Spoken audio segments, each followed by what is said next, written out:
Eu sempre acreditei que depois dos 60, a vida finalmente nos permitiria algum descanso. Uma espécie de trégua silenciosa, onde o passado deixa de gritar e o futuro já não exige tanto. Mas naquela manhã, aquela que eu jamais esquecerei, percebi que a velhice pode ser ainda mais cruel que a juventude. Cruel e inesperada. Quando ouvi a batida na porta, senti algo dentro de mim estremecer, como se meu corpo já soubesse que não era uma visita comum, e que, de algum modo, aquilo marcaria o início do fim. A rua estava deserta, balançando o ar frio de um vento que parecia sussurrar avisos que não fui capaz de decifrar. E ali, parado diante do portão trancado, estava um carro prateado que eu reconheceria mesmo de olhos fechados. O carro do meu filho.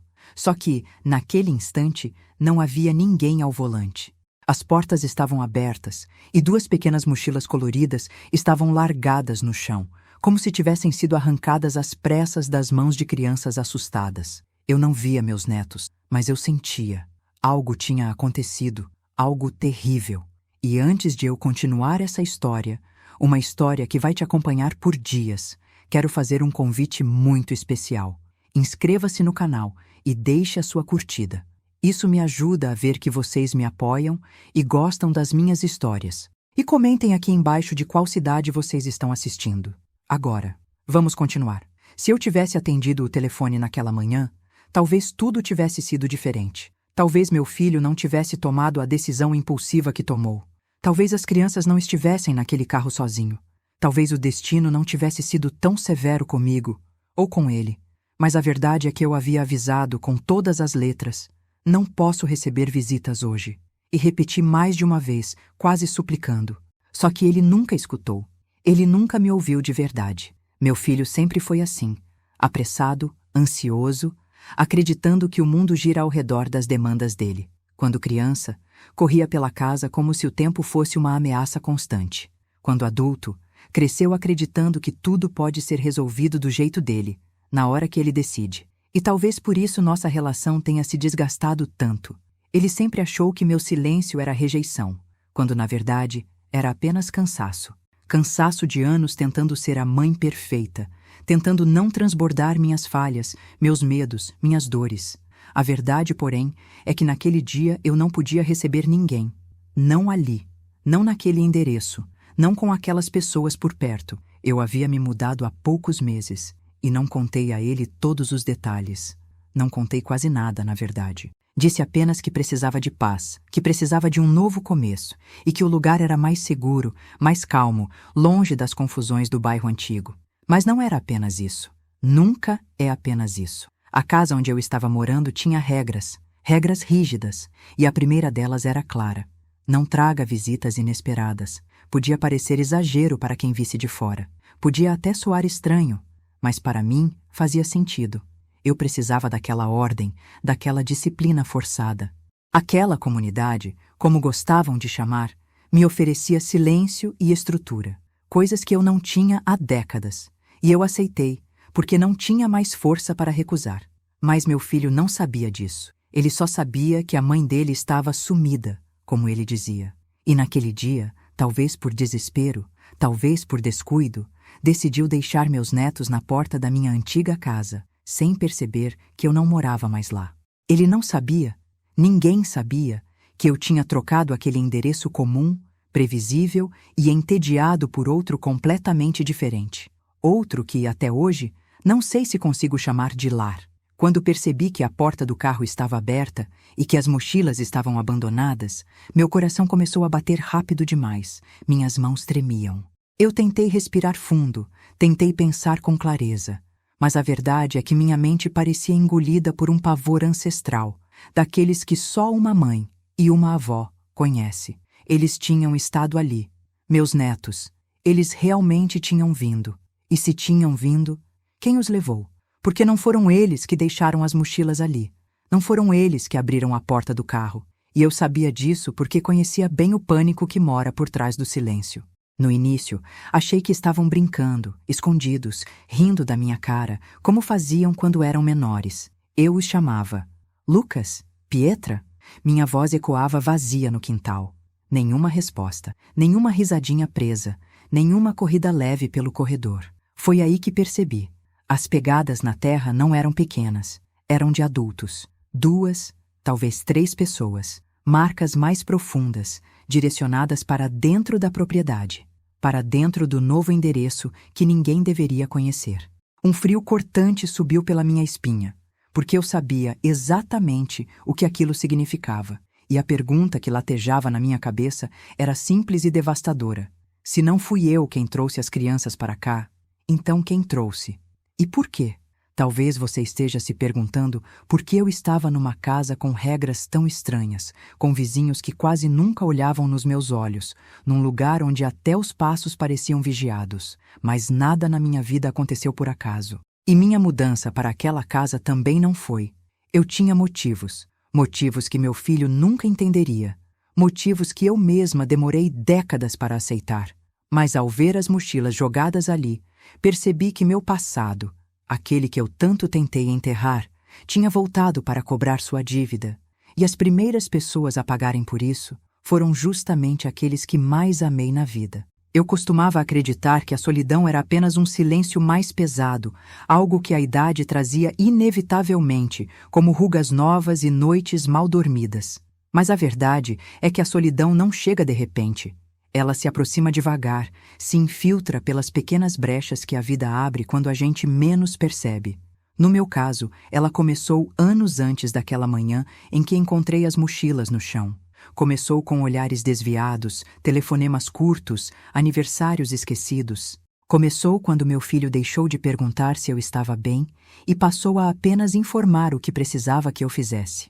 É estranho perceber que criamos nossos filhos para o mundo, e que, por isso, o mundo nos tira eles de perto. No meu caso, foi mais do que isso. Foi como se ele me arrancasse de dentro de mim mesma, sem perceber. Cada palavra dura, cada crítica, cada desconfiança eterna que ele carregava desde a adolescência, tudo se acumulou como uma poeira que ninguém limpa porque acha que não faz tanta diferença assim. Mas faz. Faz toda a diferença quando se vive sozinha, quando se dorme sozinha, quando se adoece sozinha.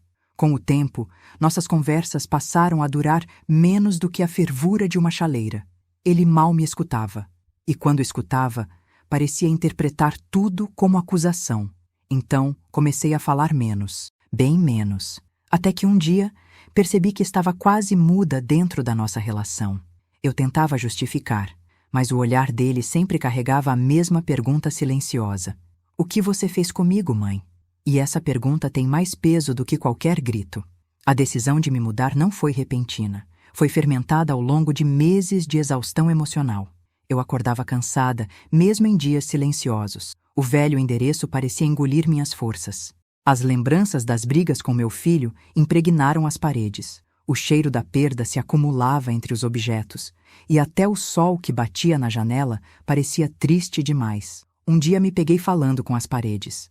Outro dia, conversando com fotografias. No terceiro, percebi que se continuasse ali, acabaria adoecendo de um jeito que ninguém mais poderia reverter. Foi quando conheci a Aline, uma mulher de sorriso calmo e olhos atentos. Ela era vizinha da minha antiga rua, mas eu mal a conhecia. Certo dia, enquanto eu lutava para carregar sacolas do mercado, ela se aproximou, ofereceu ajuda e, de um jeito desconcertante, começou a perguntar sobre mim. Nada invasivo, mas certeiro. Ela parecia enxergar além do que eu dizia. Com poucas semanas, Aline me apresentou um lugar. Disse que era tranquilo, discreto, ideal para quem precisa recomeçar. Não era uma república, nem um asilo, nem um condomínio comum. Era diferente. Um conceito que eu não entendia completamente na época, e talvez ainda não entenda totalmente hoje. Algo entre comunidade, retiro e refúgio. Pessoas que buscavam silêncio, regras claras e uma espécie de cura emocional coletiva. Eu deveria ter estranhado? Sim. Mas quando a gente está cansada, aceita qualquer lugar que tenha um pouco de paz. A casa que me ofereceram era espaçosa demais para uma mulher só, mas curiosamente acolhedora. De madeira escura, com janelas grandes e corredores longos. O cheiro de incenso era constante, quase anestesiante. E, embora fosse confortável, havia algo ali, algo que eu não sabia nomear. Uma energia quase densa, como se aquela casa já tivesse testemunhado coisas demais. Mesmo assim, aceitei. Os moradores da comunidade eram discretos, educados, porém estranhamente silenciosos. Nunca vi uma risada verdadeira ali dentro. Havia um homem chamado Ernesto, o caseiro, sempre com um boné surrado e olhos fundos demais para a idade que dizia ter. Ele raramente falava, e quando falava, suas frases eram curtas e diretas, quase como ordens disfarçadas. Ao lado da minha casa, vivia o casal Teresa e Mauro. Eles me deram boas-vindas com uma gentileza desconfortável, como se seguissem um roteiro ensaiado. Teresa falava devagar demais, como quem mede cada palavra, e usava sempre as mesmas roupas de tons pálidos. Mauro tinha um jeito quase militar de me observar. Postura ereta, braços cruzados, olhos atentos. Eles perguntavam sobre meu bem-estar com frequência exagerada, mas nunca revelavam nada sobre eles mesmos. E havia também o grupo que se encontrava todas as noites no salão principal. Eles chamavam de Círculo de Convivência. Eu fui convidada, mas não obrigatoriamente. Ainda assim, algo no olhar da coordenadora, uma mulher chamada Lúcia, deixava claro que convite não era exatamente a palavra certa. Era mais uma expectativa, uma regra silenciosa. E ali, naquele círculo, eu ouvia histórias que não entendi se eram verdadeiras ou apenas terapias encenadas. Perdas, arrependimentos, crises de fé, renúncias, renascimentos. Todos falavam com a mesma entonação calma, artificial, como se fossem treinados. Com o tempo, comecei a suspeitar que aquelas pessoas não estavam ali apenas para buscar paz, mas para controlar a própria dor, sufocar seus impulsos ou talvez esconder algo muito pior. E, por alguma razão que ainda não tinha coragem de admitir, eu me encaixava nesse lugar. Ou melhor, eu pertencia a ele de um jeito que me assustava. Meu filho não sabia de nada disso. Ele acreditava que eu tinha me mudado para descansar, para ficar mais perto da natureza, como informei rapidamente por mensagem. Não contei sobre o círculo. Não contei sobre Aline. Não contei sobre o silêncio pesado das madrugadas. Porque se eu contasse, ele faria perguntas que eu não queria responder. Perguntas sobre o passado. Perguntas sobre decisões que tomamos juntas. Eu e Lúcia, muitos meses antes. Naquela época, eu pensava que estava apenas sendo acolhida, que estava apenas buscando paz. Mas aos poucos, percebi que minha solidão havia sido percebida por aquelas pessoas e usada. Minha fragilidade era alimento. Minha dor era porta de entrada. Eu deveria ter ido embora quando comecei a sentir medo. Eu deveria ter contado ao meu filho. Eu deveria ter feito tantas coisas, mas não fiz. E foi por isso que, quando meus netos chegaram àquela casa, levados por alguém que jamais deveria tê-los tocado, a culpa caiu sobre mim como um golpe certeiro. Porque, no fundo, eu sabia. Eu não tinha levado as crianças até o perigo, mas tinha levado o perigo até mim. Quando me mudei para aquela casa, a primeira coisa que senti foi um estranhamento impossível de explicar. Ela era bonita, sim, daquelas que parecem retiradas de uma revista de decoração rústica. Janelas amplas, madeira envelhecida, varanda larga com uma cadeira de balanço que rangia com o vento. Mas havia algo deslocado, algo que não combinava com o aconchego aparente. Como se a casa estivesse encenando ser acolhedora, esperando que eu acreditasse no papel que ela desempenhava. O corredor principal era comprido demais para o tamanho da construção. A cada passo, o som dos meus pés ecoava levemente, como se o piso fosse oco. As portas dos quartos eram pesadas, todas com trincos reforçados por dentro, mas o curioso é que trancavam também por fora. Estranho, claro. A justificativa que me deram foi: para sua segurança, dona Susana. As casas aqui são antigas. Às vezes as portas incham e pode ser difícil abri-las. Eu aceitei, ou pelo menos tentei, mas no fundo soube que aquela explicação não servia. Nada naquela casa parecia abandonado ou mal cuidado. Era tudo excessivamente organizado. A sala principal tinha estantes altas cheias de livros, mas quase todos sem título na lombada.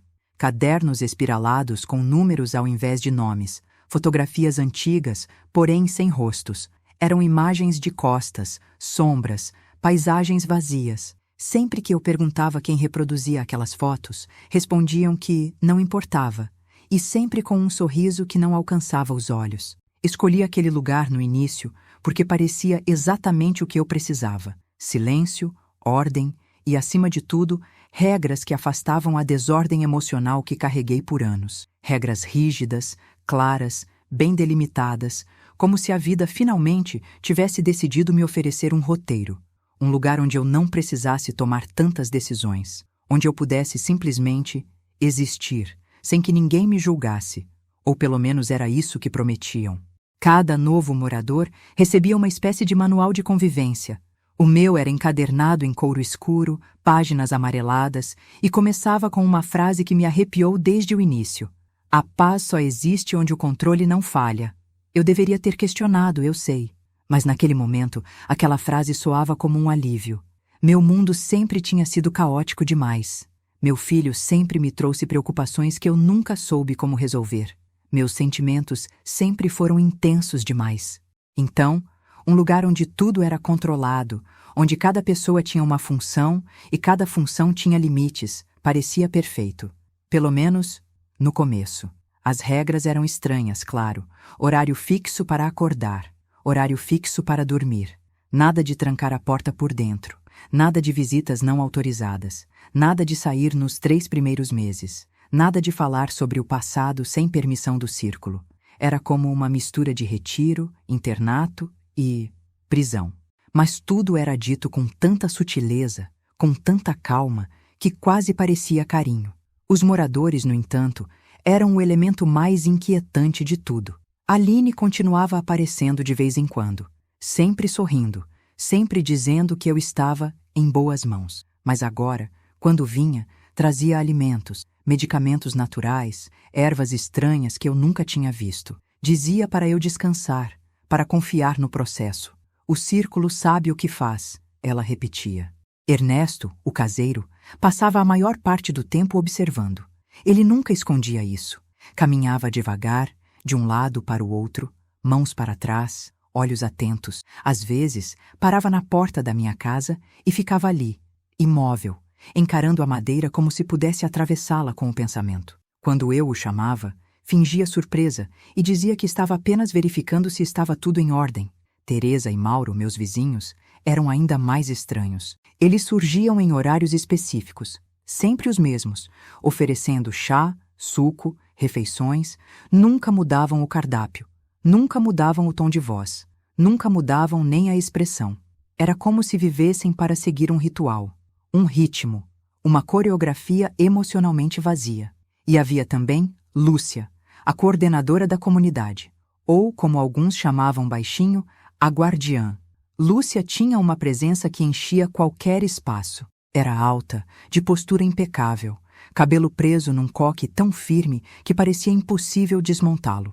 Ela falava pouco, mas quando falava, todo mundo se calava instantaneamente. Algo nela intimidava. A delicadeza do sorriso misturada à rigidez dos olhos criava uma sensação desconfortável, como alguém que sabe demais e que não revela nem metade. Foi Lúcia quem me explicou, com a paciência de um terapeuta experiente, que certas pessoas precisavam de um ambiente protegido para se reconstruir, que traumas antigos deixavam marcas invisíveis, que para algumas mulheres a liberdade era apenas mais um nome para o sofrimento. E naquele instante eu senti que ela estava falando comigo, talvez porque estivesse. Ela sabia do meu passado, sabia mais do que eu contei, muito mais. Com o passar das semanas, comecei a notar pequenas coisas, coisas que, isoladas, talvez não significassem nada, mas juntas formavam uma sombra. A luz das lâmpadas sempre piscava às 3 da manhã, sempre no mesmo horário. Alguém caminhava no corredor todas as noites, passos lentos e arrastados. Objetos mudavam de lugar quando eu saía por alguns minutos. As conversas entre os moradores sempre paravam quando eu me aproximava. E, principalmente, as portas externas sempre eram trancadas por fora durante a noite. Quando perguntei por quê, disseram apenas que era para nossa proteção. Mas a sensação que eu tinha era de que queriam me manter dentro, não manter alguém fora. Eu tentava ignorar, tentava pensar que era coisa da minha cabeça, mas havia algo ainda mais perturbador. Sempre que falávamos sobre família, Lúcia mudava de assunto. Sempre que eu perguntava quando meu filho poderia me visitar, ela dizia que não era o momento. E sempre que eu insistia, os moradores ficavam tensos. Comecei a entender, pouco a pouco, que não estava apenas em uma comunidade. Não era um retiro, não era um recomeço. Eu estava dentro de alguma coisa maior, algo que me observava, algo que me escolheu, algo que, de alguma forma, esperava algo de mim. E eu, sem perceber, já tinha cedido mais do que deveria. Muito mais. Existem segredos que envelhecem com a gente. Enrugam, desbotam, mas nunca desaparecem. Eles se escondem em frestas da memória como poeira que se recusa a ser varrida. E, por mais que eu tenha tentado soterrar o meu sob anos de maternidade, de trabalho, de obrigações domésticas e silêncios familiares, aquele segredo continuou lá, me olhando, me julgando, me esperando, antes de ser mãe, antes de ser avó, antes de me tornar a mulher cansada que meu filho aprendeu a ignorar. Eu fui outra pessoa, outra completamente diferente, e ele nunca soube, porque acreditei que estava protegendo-o, e talvez estivesse. Mas agora percebo que, ao escondê-lo, preparei o terreno perfeito para o desastre que estava prestes a acontecer. Eu tinha apenas 17 anos quando me envolvi com um grupo que prometia o que todas as meninas daquela época desejavam: pertencimento. Eu era sozinha, frágil, insegura, e eles ofereciam respostas prontas para todas as perguntas que me assustavam. Prometiam força, estrutura, uma família que nunca abandona. Chamavam-se Ordem do Horizonte Novo, mas ninguém usava esse nome abertamente. Para os de fora, éramos apenas jovens estudando filosofia alternativa. Para os de dentro, era outra história. Uma história de rituais silenciosos, disciplina emocional e obediência absoluta a uma mulher cuja imagem ainda hoje me dá calafrios. Lúcia. Sim, a mesma Lúcia que agora coordenava a comunidade onde eu havia me refugiado. Ela já me conhecia desde antes de eu saber quem eu mesma era. Lúcia era 17 anos mais velha que eu, e mesmo naquela época já tinha aquele olhar que atravessava até as camadas da alma que ninguém deveria tocar. Ela dizia que eu era especial, que tinha uma sensibilidade rara, que podia ir muito além se confiasse nela. E eu, carente de qualquer referência, acreditei. Acreditei em tudo. E então vieram as regras: jejum emocional, isolamento, vigilância constante, exercícios noturnos que chamavam de purificações.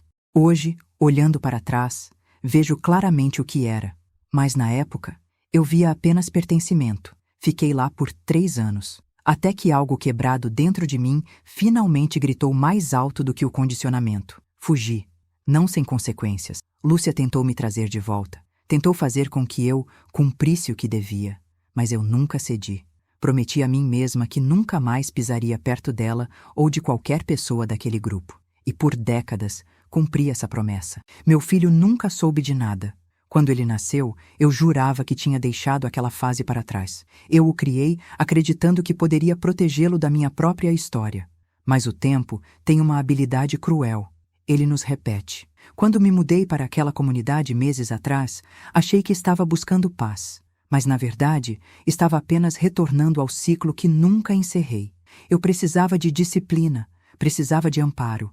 E Lúcia sabia exatamente como me atingir. Ela sempre soube. Ela sempre entendeu minha fraqueza emocional melhor do que eu mesma. Aline, que eu achava apenas uma vizinha simpática, era mais uma ponte, uma mensageira, uma espécie de recrutadora moderna. Ela me encontrou porque alguém mandou, porque Lúcia me procurava de novo. Desde muito antes de eu perceber. O novo endereço não tinha sido escolhido por acaso. Eu só não sabia até onde tudo ia.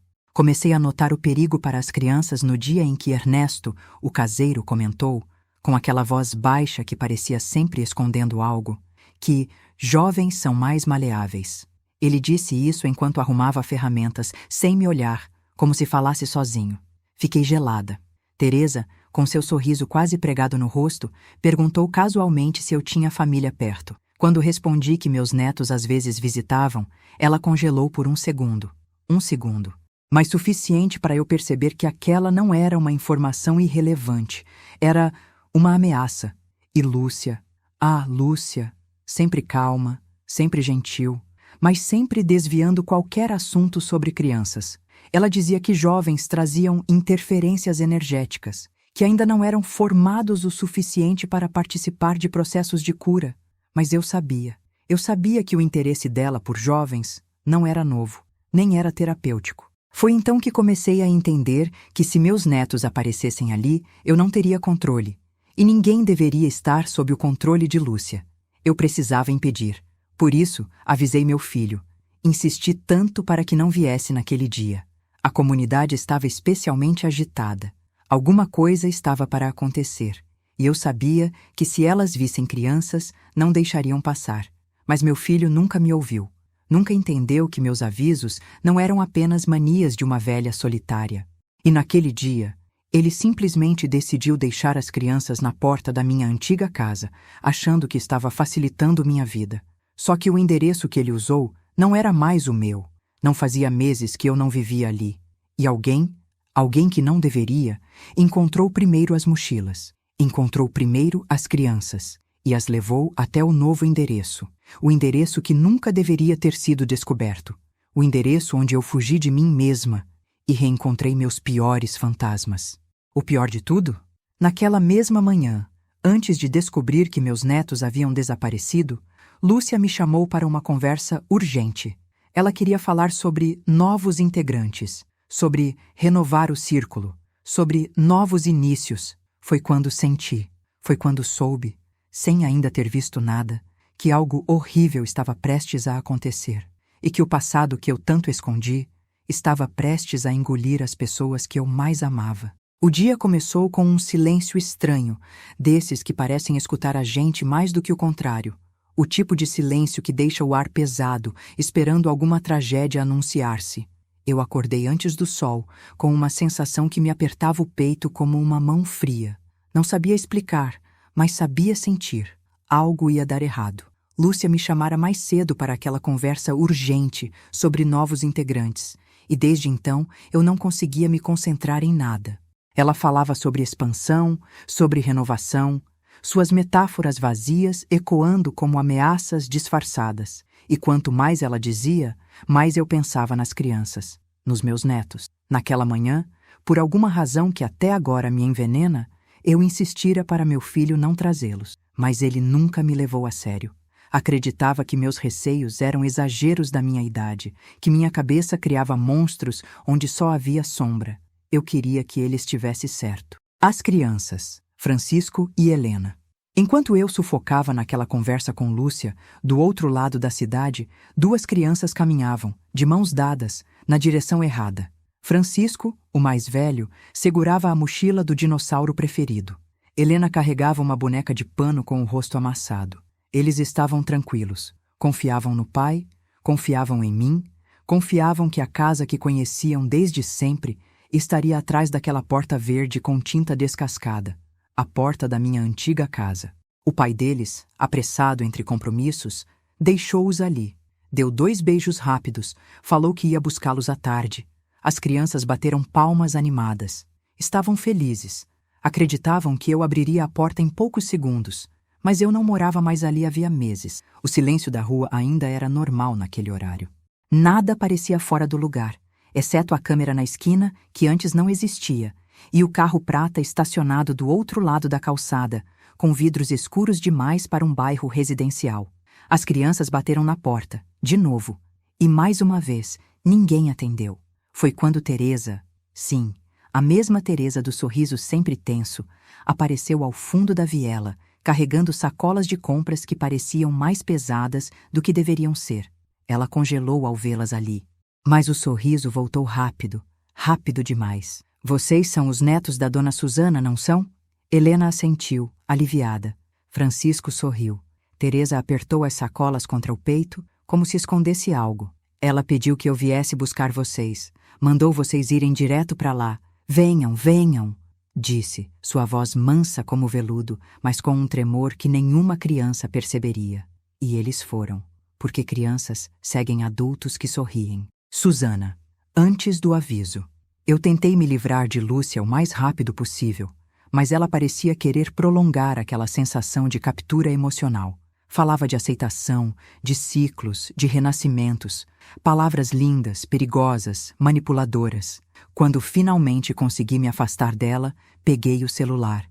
E foi ali que percebi a primeira facada no estômago. 3 chamadas perdidas do meu filho. Meu coração disparou. Atendi imediatamente, mas ele não respondeu. Liguei de volta. Nada. Aquele silêncio era mais ameaçador do que qualquer palavra. Foi quando olhei pela janela da casa comunitária e percebi a movimentação incomum nos arredores. Ernesto caminhando apressado, falando baixo com um desconhecido. Aline observando a estrada, como se esperasse alguém. E Lúcia parada no centro do pátio, como se estivesse aguardando uma chegada. Senti um estalo dentro de mim, um reconhecimento primitivo. A mesma sensação que tive aos 17 anos, quando percebi que o grupo queria algo de mim, algo que eu não estava disposta a dar. Desta vez, porém, a ameaça não era a mim. Era às crianças. Saí correndo pela casa, tropeçando nos degraus, o coração batendo tão forte que parecia um alarme. As crianças. O caminho para o lugar errado. Teresa caminhava rápido demais para 2 crianças pequenas. Helena cansava e pedia colo. Francisco tentava entender por que não tinham ido para minha casa antiga, mas ele era educado demais para questionar a pressa de uma adulta. Falta pouco, Teresa dizia, sempre olhando por cima do ombro, como se temesse ser vista por alguém. Antes de dobrarem a esquina, o carro prata passou devagar ao lado deles. O vidro escurecido não permitia ver nada, mas Helena sentiu um arrepio que não soube nomear. Tia Teresa, quem está naquele carro? A mulher apertou o passo. Não é da sua conta, querida. Vamos logo. Quando chegaram ao portão de ferro do meu novo endereço, Ernesto já estava lá, como se tivesse sido avisado. Ele abriu o portão sem fazer perguntas. Sorriu para as crianças. Mas não foi um sorriso normal. Foi avaliador, como quem escolhe frutas maduras. Entrem, disse ele, num tom que soava quase gentil. As crianças obedeceram, hesitantes, e o portão se fechou, lentamente, com ruído de arraste metálico, como se algo tivesse sido selado ali. Susana, a descoberta. Quando finalmente consegui falar com meu filho, ouvi apenas sua respiração acelerada, sua voz falhando do outro lado da linha. Mãe, eu deixei as crianças na sua casa, mas eu recebi uma mensagem delas dizendo que estavam chegando. Chegando onde, mãe? A vertigem foi imediata. Meu Deus, elas vieram para cá. Eu já corria. Empurrei portas, ignorei olhares, acelerei pelos corredores da comunidade. Cada passo era um trovão na minha cabeça. Mas quando cheguei ao pátio, Lúcia já me esperava, com aquele sorriso sereno e com as mãos delicadamente cruzadas. Não corra, Susana, ela disse, como uma mãe repreendendo uma criança. Elas já estão aqui. Senti meu mundo inteiro se rasgar. O que vocês fizeram? Nada, respondeu ela, com uma calma que me deu enjoo. Apenas acolhemos o que você trouxe para nós. E antes que eu pudesse avançar, ela acrescentou. Você sabia que isso ia acontecer. Sempre soube. Meu grito ficou preso na garganta. E antes de continuarmos, me contem nos comentários o que vocês acharam da história até agora. As crianças estavam dentro da casa. E agora eu sabia, tarde demais, que ninguém ali as havia levado por engano. Nada na comunidade era por engano. Nada. Nunca. Algo parecia profundamente errado, mas o pior ainda estava por vir. Eu não esqueço o som do portão se fechando atrás de mim. Era como se o mundo lá fora tivesse sido arrancado do meu alcance, deixando apenas o cheiro úmido das paredes antigas e o eco de passos que nunca revelavam de onde vinham. Aquele lugar, aquela casa, como insistiam em chamar, não tinha nada de doméstico. Era mais parecida com um organismo vivo, pulsando regras, controlando cada movimento, vigiando cada respiração. E agora, meus netos estavam lá dentro. Quando cruzei o corredor principal, encontrei Ernesto de pé, com as mãos atrás das costas, o semblante sério demais para alguém que dizia estar acolhendo crianças. Ele não parecia desconfortável, parecia preparado. Onde eles estão? Perguntei, tentando manter a voz firme. Estão bem, respondeu. Estão sendo apresentados às regras. A palavra regras caiu sobre mim como uma faca fria. Regras, sempre regras. Regras que se disfarçavam de proteção, mas que escondiam obediência cega. Regras que eu já conhecia bem demais, porque décadas antes eu mesma fora moldada por elas. O passado veio como um corte repentino. As crianças. O primeiro contato. Francisco e Helena estavam sentados em uma sala grande, iluminada apenas por lâmpadas penduradas que oscilavam como se a energia falhasse. Duas mulheres, irmãs, chamavam-se, estavam ao lado deles. Sorrisos ensaiados, mãos cuidadosas demais. Helena segurava a boneca com força. Francisco observava tudo com os olhos estreitos, desconfiados. Ele era inteligente. Sempre foi. Aqui vocês vão aprender a ouvir, disse uma das mulheres. E o silêncio é nosso primeiro amigo. Francisco franziu a testa. Helena encolheu os ombros. Silêncio. Aquele lugar respirava silêncio como quem respira fé. Eu, o passado devorado. Enquanto caminhava, ou melhor, era escoltada, pelo corredor, não conseguia evitar o retorno de memórias que eu jurava ter enterrado. Lembrei-me do centro onde fui criada entre meus 14 e 17 anos, quando minha mãe me enviou para um retiro espiritual que prometia transformar adolescentes rebeldes em adultos obedientes. Não era retiro, não era espiritual, e muito menos transformador. Era um culto. Um culto que usava culpa como alimento, que moldava mentes por exaustão emocional. E eu sobrevivi, mas nunca saí inteira. Meu filho nunca soube de nada disso. Talvez se soubesse, talvez tivesse entendido meus alertas, mas não. Acreditou que eu exagerava, que eu via perigo onde havia rotina.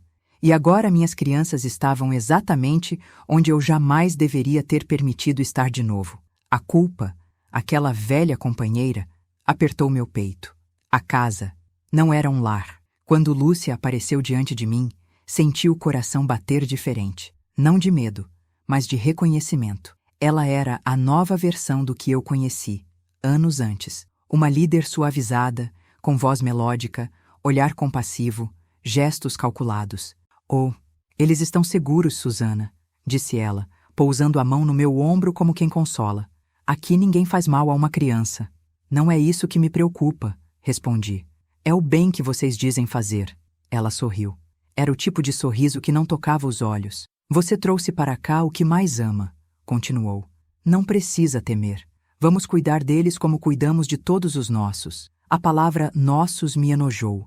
A casa não era comunidade, nem instituto, nem refúgio. Era algo entre essas coisas. Uma coletividade fechada, com horários rigorosos, espaços restritos, atividades obrigatórias. Quem entrava era orientado a seguir normas, rituais e a se desligar do mundo exterior. As crianças eram novidade. Não vinham para ficar, pelo menos não como membros, mas eram vistas como oportunidade, renovação, como dissera Lúcia dias antes. E isso me aterrorizava. O encontro. Quando finalmente encontrei Francisco e Helena, eles estavam sentados, cada um com um copo de leite morno nas mãos. Pareciam tranquilos, mas havia algo estranho. Uma quietude forçada, um comportamento que não combinava com a energia natural deles. Vovó! Helena correu até mim, mas uma das irmãs colocou a mão em seu ombro. Calma, querida. Aqui não corremos. Aquele toque me fez arder por dentro. Puxei Helena delicadamente para mim e olhei para Francisco. Vocês estão bem? Sim, respondeu ele, mas sua voz estava baixa demais, contida demais. Eles disseram que você mora aqui, vovó, e que é para a gente aprender as regras antes do almoço. Meu sangue gelou. Regras? Quais regras? Ele deu de ombros. As regras da casa. Era exatamente assim que começava. Exatamente assim que eu fora moldada. Lúcia se aproximou e seu tom suave ocultava uma ordem. Susana, precisamos conversar. A presença das crianças precisa ser organizada, processada, integrada. Eu conhecia cada sinônimo. E foi naquele instante que algum instinto antigo, o mesmo que me salvou na juventude, se despertou. Eu sabia que precisava tirá-los dali, mas não podia agir de forma aberta. Não naquela casa, onde cada porta tinha ouvidos, cada janela tinha olhos, cada corredor escondia alguém observando. As primeiras pistas do clímax. Enquanto caminhava com as crianças, percebi algo que me fez parar. No fundo do corredor, a porta azul estava entreaberta. Era a única porta que permanecia sempre trancada. Sempre. E naquele momento, ela estava aberta. Antes que eu pudesse olhar melhor, Ernesto surgiu do nada, fechando-a com força. Aqui não, Susana, disse ríspido. Você conhece as regras. Sim, eu conhecia. E justamente por isso entendi a gravidade. Se a porta azul estava aberta, é porque algo estava sendo preparado. Algo grande. Algo que envolvia meus netos. E aquilo era só o começo. Meu celular tocou pela 4ª vez em menos de 10 minutos. Eu já sabia quem era antes mesmo de olhar para a tela. O nome do meu filho brilhava como um lembrete incômodo do caos que ele mesmo criara. Mas apesar da raiva e da culpa se engalfinhando dentro de mim, atendi. Do outro lado, a voz dele estava irreconhecível. Mãe, pelo amor de Deus, onde elas estão? O que você fez? O que fizeram com elas? Havia desespero, mas também havia algo que eu nunca tinha ouvido antes vindo dele. Arrependimento. Respirei fundo. Eu estava no corredor estreito da casa, com passos se aproximando ao longe. Precisava falar baixo. Você deixou as crianças no endereço errado, sussurrei. Elas foram trazidas para cá. Houve um silêncio que me cortou por dentro. Mãe, esse cá que você está dizendo? É aquela casa? Aquele lugar que você se mudou depois de tudo? A voz dele falhou. Ele não conseguia nem nomear o motivo da minha mudança. Talvez por vergonha. Talvez por medo de descobrir o que eu realmente estava fazendo ali. Eu olhei ao longe.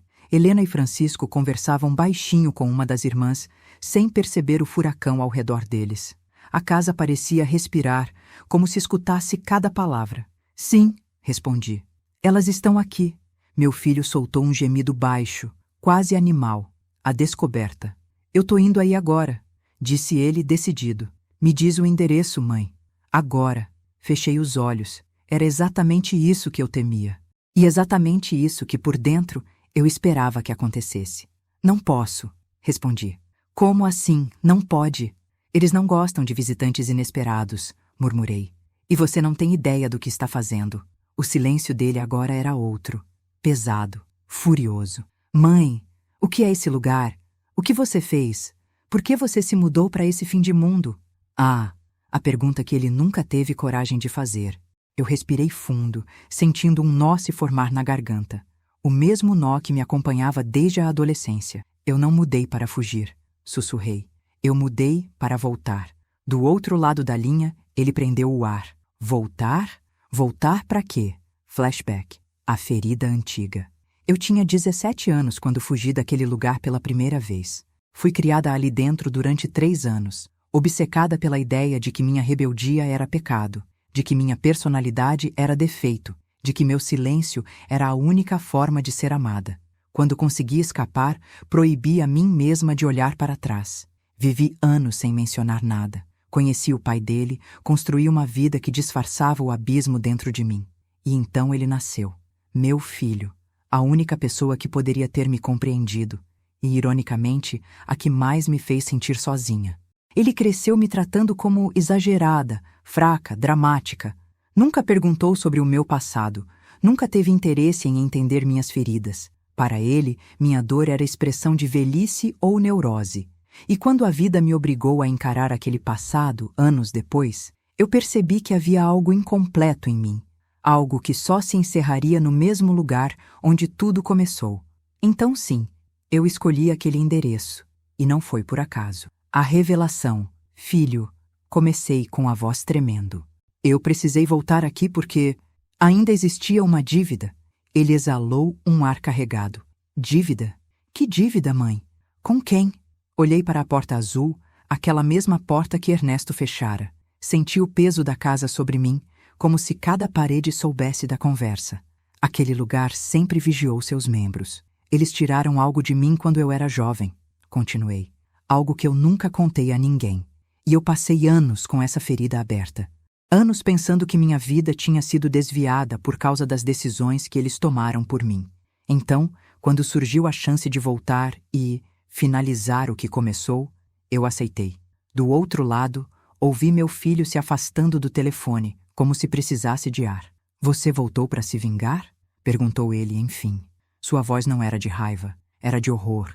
Eu engoli seco. Eu voltei para que eles sentissem o que me fizeram sentir um dia. Silêncio absoluto. Até que... Mãe, você colocou meus filhos no meio disso? O impacto da pergunta me atravessou como uma lança.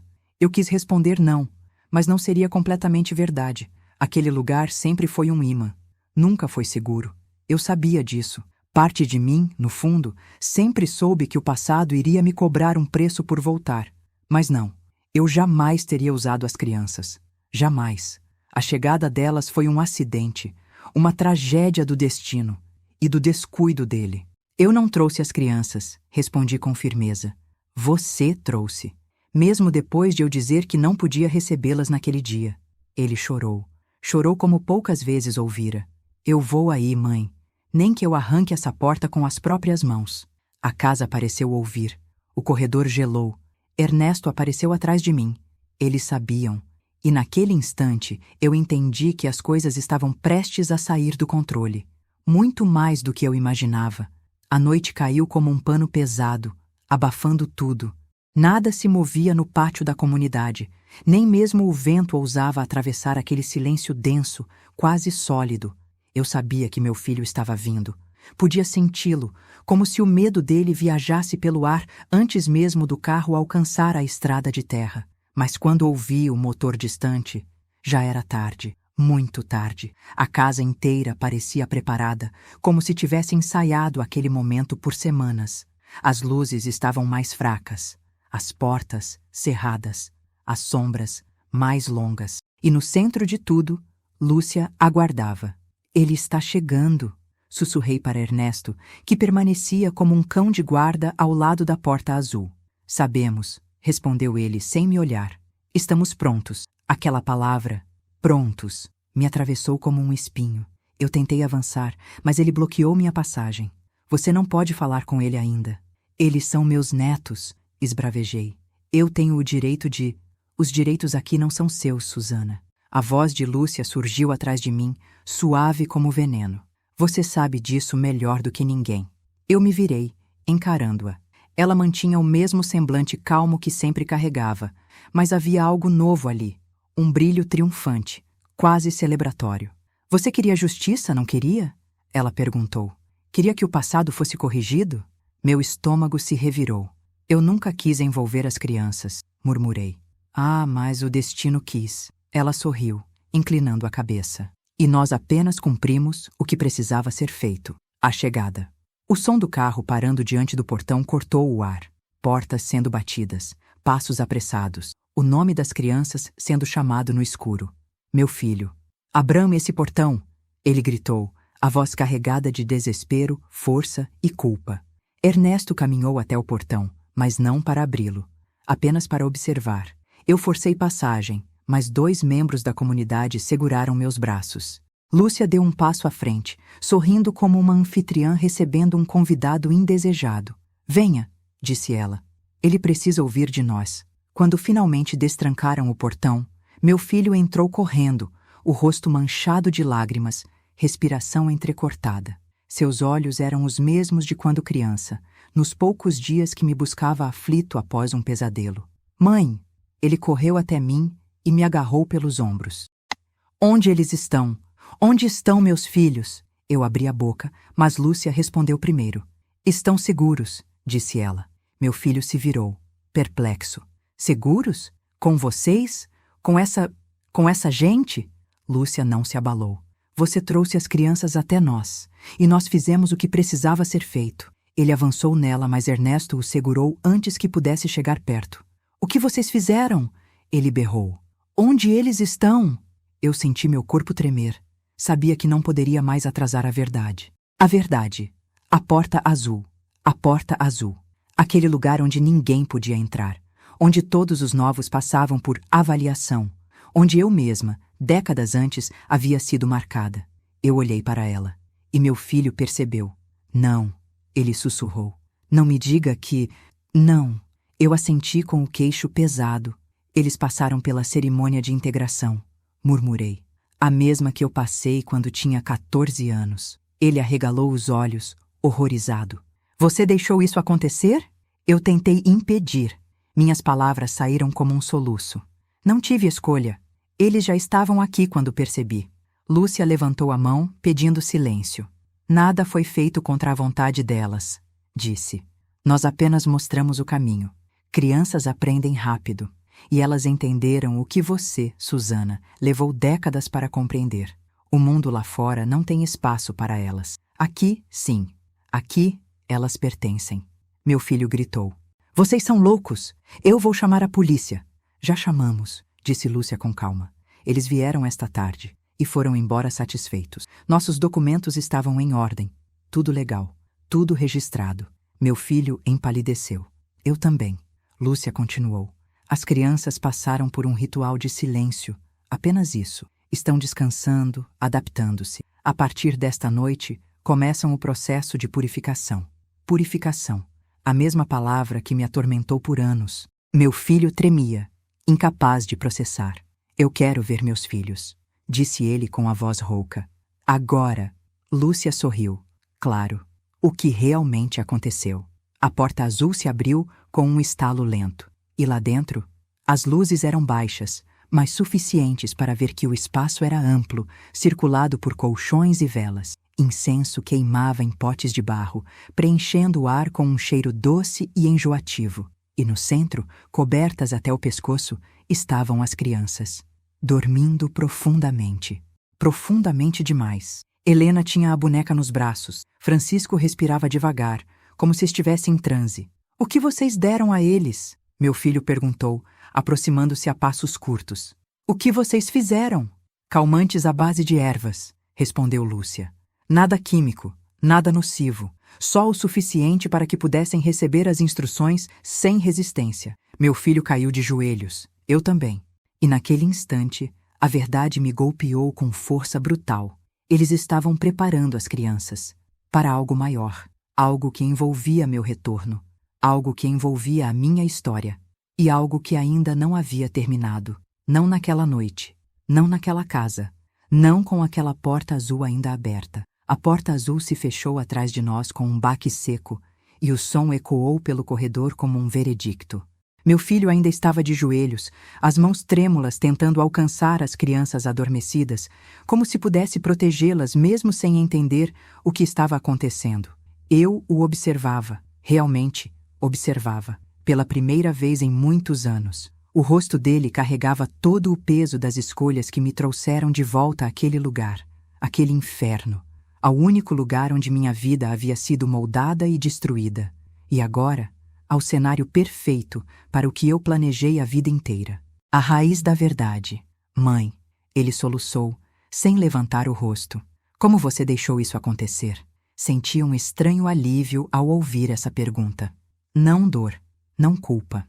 Alívio, porque era a hora. Me aproximei devagar, até poder lhe tocar o cabelo como quando ele era pequeno e tremia de febre. Eu não deixei meu filho, murmurei. Eu trouxe. Ele levantou o rosto atônito. O quê?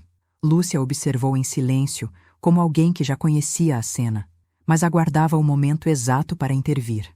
Você acha que eu voltei aqui por quê? Perguntei, minha voz firme como pedra. Nostalgia? Arrependimento? Busca por perdão? Ele balançou a cabeça, incapaz de compreender. Eu voltei, continuei, porque tudo o que vocês passaram desde que chegaram foi preparado, pensado, criado por mim. Meu filho empalideceu. Uma sombra de pânico subiu pelo rosto dele. Mãe, isso não faz sentido. Faz. E sempre fez. Sorri, um sorriso que eu mesma estranhei sentir nos lábios. Assim como você sempre fez sentido para eles. A expressão dele se quebrou. Para eles? Você está falando dessa gente? Dessa comunidade doente? Da minha família, corrigi. Da única que me restou quando você nasceu. O passado quebrado. Os olhos dele se encheram de lágrimas, mas não eram de desespero agora. Eram de algo mais profundo, algo mais pesado. Mas você fugiu daqui, mãe. Você me disse isso. Você disse que eles te machucaram, que tiraram sua infância. Sim, interrompi. Eles fizeram tudo isso. Mas você acha que eu sobrevivi como? Ele ficou imóvel. Eu sobrevivi porque aprendi. Minha voz tremeu, de emoção, não de medo. Eu me tornei o que eles queriam. A filha perfeita, a sucessora ideal, a que sairia para trazer de volta aquilo que pertence a eles. Ele recuou um passo, torcendo o rosto de puro horror. Não, você não pode estar falando sério. Lúcia finalmente avançou. Susana sempre foi a escolhida, disse ela, quase com reverência. A mais forte. A única capaz de romper o ciclo para depois reconstruí-lo. Meu filho se virou para mim. O que você fez? Respirei fundo e abri a ferida final. A vingança. Você me acusa de tê-los deixado tocar nos seus filhos. Comecei.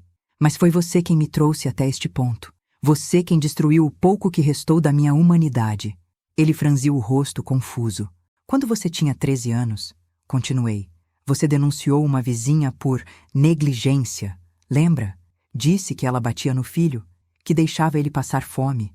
Lembra do que aconteceu? Ele não respondeu. Eu respondi por ele. A comunidade inteira se voltou contra ela. A mulher perdeu a guarda da criança, a casa, a sanidade. E você confessou anos depois, bêbado, que inventou tudo. Por ciúmes, por vingança infantil. O olhar dele ficou vazio.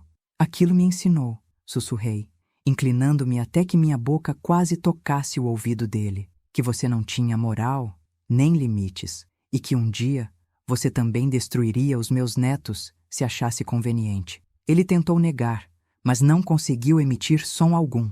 Eu esperei décadas, meu filho, décadas, para ter você aqui, para fazer você sentir o gosto do que fez outros sentirem, para mostrar que a dor que você plantou cresce, sempre cresce, e volta para quem a semeou. A respiração dele falhou. O golpe final. Família de verdade. Mas, então, as crianças, ele murmurou, quase sem voz. Você fez isso com elas também? Olhei para as pequenas figuras deitadas. Não como fizeram comigo, respondi. Elas não sofreram. Não vão sofrer. Aqui terão uma educação rígida, sim, mas nunca serão usadas, machucadas ou torturadas, porque eu estou aqui. Eu comando agora. Meu filho arregalou os olhos. Você se tornou como eles. Não. Me levantei, limpando as mãos. Eu me tornei melhor do que eles. Eu me tornei a líder que deveria ter surgido há 50 anos. Lúcia fez um leve aceno de cabeça. Era a confirmação. Eu era a nova autoridade. E o preço para assumir esse trono tinha nome e sobrenome. O meu filho. As consequências. Quando os membros da comunidade o seguraram, ele não reagiu. Estava destruído demais, quebrado demais. O que vai acontecer comigo? Ele perguntou, num fio de voz. Olhei profundamente nos olhos dele, naquilo que restava de nós. E senti. Nada. Nem amor, nem ódio, nem pena. A vingança tinha consumido tudo. Restava apenas o vazio. Você vai viver, respondi. Mais longe, muito longe daqui. Sem as crianças, sem mim, sem ninguém para manipular, mentir ou destruir. Vai viver com o peso do que fez e do que perdeu. Ele começou a chorar, e eu apenas assisti, porque aquela era a parte mais profunda da minha vingança. Não matar, mas deixar viver. Viver sabendo que eu escolhi minhas netas, minha comunidade, meu destino final, e não ele. O que resta da minha humanidade. Quando ele foi arrastado para fora, sumindo na escuridão da noite, sentei-me ao lado das crianças. Observei seus rostos tranquilos, toquei seus cabelos, senti o calor de suas pequenas respirações e me perguntei, bem no fundo, se ainda havia humanidade em mim. A resposta veio baixa, silenciosa, quase tímida. Um pouco, mas o suficiente, eu não sabia. A única certeza era a seguinte: a vingança que esperei a vida toda finalmente se cumpriu. E não havia retorno, nem perdão, nem futuro fora daquela porta azul. Apenas o legado que eu escolhera, e a escuridão que agora me pertencia. O sol da manhã entrou pelas frestas da velha casa como lâminas douradas, cortando o ar estático que restara da noite anterior. Eu estava sentada na mesma cadeira da qual observei meu filho ser levado. A mesma cadeira onde, horas antes, eu fiz algo que jamais imaginei ser capaz. Abrir mão da única pessoa que um dia chamei de família. E fazer isso com a frieza de quem fecha um livro já lido e relido, até rasgar as páginas. Mas naquela manhã, com o silêncio profundo envolvendo cada canto da casa, percebi que o barulho que sempre me acompanhou, a culpa, o medo, a raiva, finalmente havia cessado. Restava apenas um vazio sólido, quase confortável, como se estivesse me envolvendo em um cobertor pesado. Um silêncio que pela primeira vez em décadas não me atormentava. Eu respirei fundo. O ar tinha cheiro de incenso antigo, madeira úmida e algo mais. Algo que sempre existiu ali, escondido sob as memórias. O cheiro da minha juventude, daquele tempo em que fui moldada por essas paredes, por essas regras, por essas pessoas. A casa não era apenas uma construção, era um organismo. Ela respirava, ela observava, e agora ela finalmente me recebia de volta. Lúcia entrou na sala com passos lentos, cuidadosos. Elas acordaram, disse ela. Perguntaram de você. Meu peito se apertou, mas de um jeito estranho, doce. Levantei-me com certo esforço. A noite anterior me sugou forças que talvez eu nunca recuperasse. No corredor, ouvi sussurros infantis e vi as duas pequenas figuras sentadas à mesa, tomando chá quente como se aquele fosse um dia comum. Como se nada tivesse acontecido. Vovó, a menor disse, com a inocência intacta. A gente dormiu aqui mesmo? Abracei as duas sem pensar. Senti seus corpinhos frágeis contra o meu. O calor, o perfume suave de sabonete infantil que alguém da comunidade havia usado nelas. Sim, minhas queridas, vocês ficaram aqui comigo. Mas não disse mais nada. Havia segredos demais para caber na cabeça de uma criança. Havia dores que mesmo um adulto não deveria carregar. Quando me afastei, as meninas voltaram à sua brincadeira com os bonecos de madeira que a comunidade fazia. Eu me virei e encontrei Lúcia me encarando com uma expressão que misturava respeito e alerta. Você sabe que agora não tem mais volta, Susana. Assenti. Nunca teve, desde o momento em que coloquei os pés nessa casa. Passei o resto da manhã caminhando pelos cômodos, tocando paredes, observando detalhes que, na pressa dos últimos dias, eu não havia notado. A casa parecia maior. Ou talvez eu estivesse menor. Talvez eu tivesse encolhido por dentro depois da decisão que tomei. Alguns membros da comunidade me observavam com a postura de quem aguarda ordens. Eu era a figura central agora, a líder, a herdeira daquele sistema. E, ironicamente, a única que tinha algum vestígio de consciência. Quando cheguei ao pátio interno, encontrei o caseiro idoso sentado no mesmo banco em que o vi pela primeira vez. Ele me olhou sem levantar a cabeça, como se já soubesse que eu viria. Você o deixou ir, ele disse. Não era uma pergunta. Eu o deixei viver, corrigi. É diferente. Ele deu um leve sorriso, daqueles que não alcançam os olhos. Viver com aquilo na alma pode ser pior que morrer. Não respondi. Porque era verdade. E porque eu sabia que, talvez, fosse exatamente essa a minha intenção. A tarde passou lenta, pesada. Eu tentava processar tudo, organizar dentro de mim as motivações que me trouxeram até ali. Mas haviam camadas demais. O abandono que sofri quando criança, a manipulação religiosa, os abusos sutis e os outros nem tão sutis assim. O medo transformado em obediência, a obediência transformada em força. A força transformada em uma nova forma de vingança. E, acima de tudo, o amor, torto, doente, quebrado, que ainda existia por meu filho, mesmo depois de tudo. Um amor que doeu até o fim, que continua doendo agora. Mas eu precisava admitir. Minha vingança não foi só contra ele. Foi contra a menina que eu fui. Foi contra o silêncio que engoli por décadas. Foi contra tudo que tiraram de mim quando eu tinha a idade das minhas netas. E eu venci, de um jeito cruel, mas eu venci. Quando a noite caiu, levei as crianças para o quarto. Elas se acomodaram rapidamente, confiantes, tranquilas. Antes de apagarem os olhos, a menor pegou minha mão. Vovó, a gente vai ficar aqui agora? Engoli seco. Vai, meu amor, vocês vão ficar comigo. E o papai? Minha garganta fechou.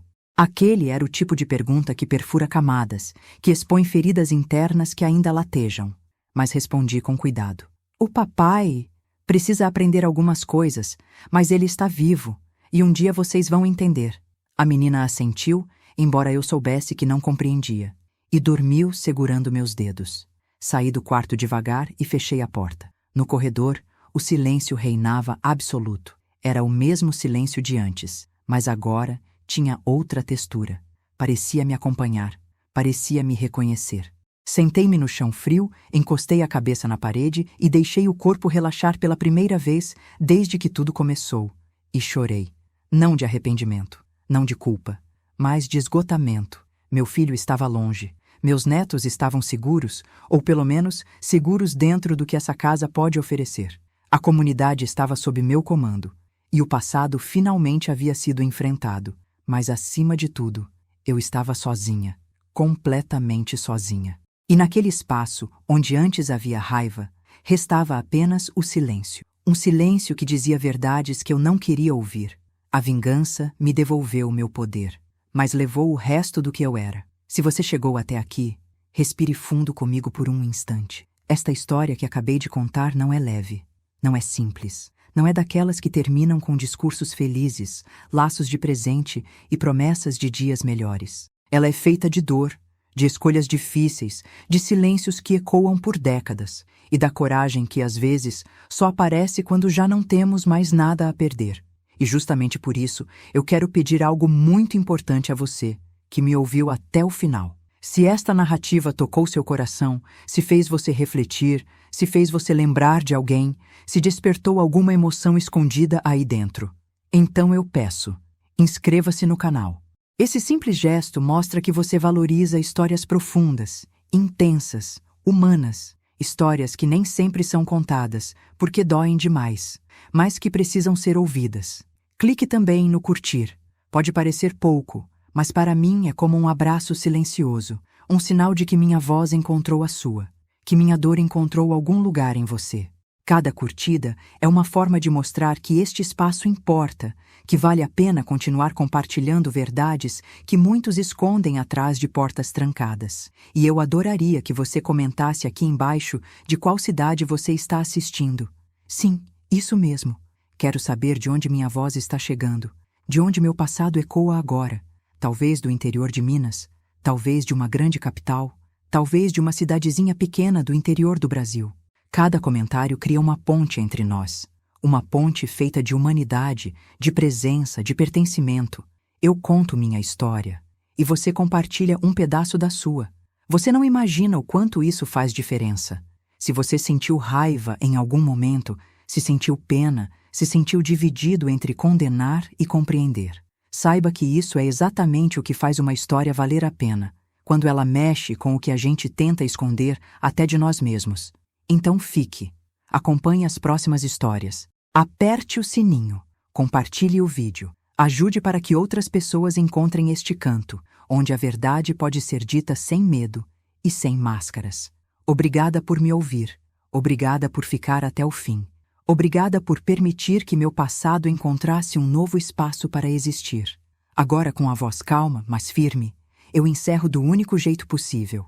Eu sou Susana, e essa foi minha história.